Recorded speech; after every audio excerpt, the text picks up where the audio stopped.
پی آئی اے کی نجکاری بولیاں کھولنے کے وقت میں 1 گھنٹے کی توسیع کر دی گئی۔ لکی کنسورشیم، عارف حبیب گروپ اور ایئر بلو نے نیلامی کے لیے بند لفافے میں اپنی بولیاں جمع کرائیں۔ مشیر نجکاری محمد علی کا کہنا ہے بیڈنگ کے لیے پہلا مرحلہ مکمل ہو چکا، اب ہم نجکاری بورڈ کے پاس جائیں گے۔ بورڈ پی آئی اے ریزرو پرائس دیکھے گا، بورڈ سے منظوری کے بعد کابینہ کمیٹی ریزرو پرائس کے حوالے سے حتمی منظوری دے گی۔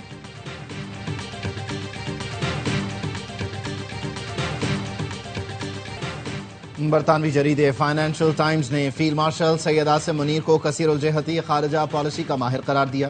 لکھا، فیلڈ مارشل سید عاصم منیر بدلتے عالمی نظام میں سب سے مؤثر اسٹریٹجک رہنما بن کر ابھرے۔ بدلتی عالمی سیاست نے مڈل پاورز کے لیے نیا مگر مشکل دور کھول دیا۔ فیلڈ مارشل درمیانی طاقتوں کے سب سے کامیاب ملٹی الائنر میں شامل ہیں۔ ٹرمپ کے غیر رسمی انداز کے ساتھ سب سے بہتر ہم آہنگ ہونے کا اعزاز فیلڈ مارشل کو جاتا ہے۔ پاکستان کی قیادت واشنگٹن، بیجنگ، ریاض اور تہران کے ساتھ بیک وقت روابط میں متحرک رہی۔ فیلڈ مارشل نے تیزی سے بدلتی عالمی سیاست میں پاکستان کے لیے نئی سفارتی مواقع پیدا کیے اور سفارتکاری کو بدلتے عالمی ماحول میں مؤثر انداز میں آگے بڑھایا۔ ٹرمپ کے ساتھ بر وقت خوش گفتاری اور نرم سفارتی رویہ مؤثر ثابت ہوا۔ پاکستان کی سفارتی کامیابی نے بھارت کو مایوس کیا۔ بھارت بدلتے عالمی حالات اور ٹرمپ کے انداز سے ہم آہنگ نہ ہو سکا۔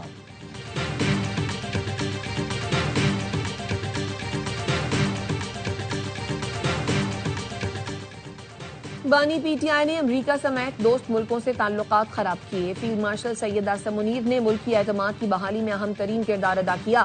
سعودی عرب سے دفاعی معاہدے کا کریڈٹ فیلڈ مارشل اور وزیر اعظم کو جاتا ہے۔ وزیر دفاع خواجہ آصف کہتے ہیں chief of defence forces field marshal Asim Munir خطے کے ملکوں سے 7-8 ارب ڈالرز کے معاہدے کر چکے ہیں جو جلد سامنے آئیں گے۔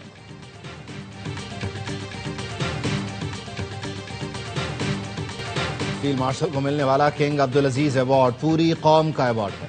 وزیر اعظم شہباز شریف کا کابینہ اجلاس میں اظہار خیال۔ تحریک انصاف کو پھر مذاکرات کی دعوت۔ کہا، پی ٹی آئی سنجیدہ مذاکرات کے لیے تیار ہے تو حکومت بھی تیار ہے، لیکن مذاکرات کی آڑ میں بلیک میلنگ قبول نہیں۔ ملکی ترقی اور خوشحالی کے لیے تمام سیاسی جماعتوں میں ہم آہنگی ضروری ہے۔ وزیر اعظم سے متحدہ عرب امارات کے سفیر سالم محمد سالم کی ملاقات، تقرری پر مبارکباد دی۔ وزیر اعظم نے مشکل وقت میں پاکستان کے لیے متحدہ عرب امارات کی مسلسل حمایت کو سراہا۔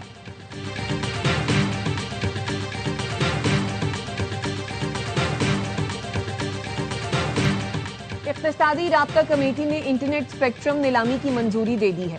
کابینہ کمیٹی میں منظوری کے لیے جلد پیش کی جائے گی۔ وزیر خزانہ محمد اورنگزیب کی نیوز کانفرنس۔ وزیر آئی ٹی شہزاد فاطمہ نے کہا، جنوری کے آخری یا فروری کے پہلے ہفتے میں اسپیکٹرم کی نیلامی مکمل۔ اسپیکٹرم نہ ہونے سے پاکستان میں انٹرنیٹ کی رفتار عالمی معیار کے مطابق نہیں۔ 8 لین کی ٹریفک کو 2 لین سے گزارنے کی کوشش کرتے ہیں جس سے مشکلات ہیں۔ 24 کروڑ عوام 274 میگا ہرٹز استعمال کرتے ہیں۔ 600 میگا ہرٹز اسپیکٹرم کی نیلامی کرنے جا رہے ہیں۔ 3G اور 4G کی کوالٹی بہتر ہوگی اور پہلی بار پاکستان میں 5G متعارف ہوگا۔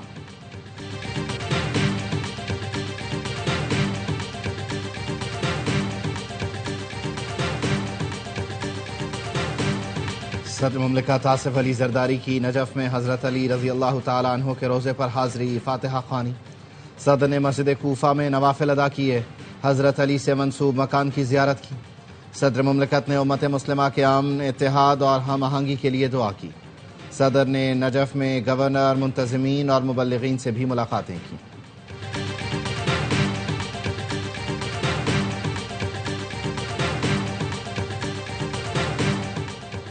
پولیس کو واضح ہدایت ہے، جو بھی جرائم پیشہ افراد کو رکھے گا اس کے خلاف کارروائی ہوگی۔ پولیس نے ڈاکوؤں کے خفیہ ٹھکانوں کا خاتمہ کر دیا۔ بدنام زمانہ ڈاکو چھلو بکھرانی مارا گیا جس کے سر کی قیمت 50 لاکھ روپے مقرر تھی۔ وزیر داخلہ سندھ ضیاء الانجار کی پریس کانفرنس۔ کہا، ڈاکوؤں کو حاصل سیاسی سپورٹ ختم ہو گئی۔ ڈاکو ہتھیار ڈال دیں یا قانون کا سامنا کریں۔ کچے کے ڈاکوؤں کا مکمل خاتمہ چاہتے ہیں۔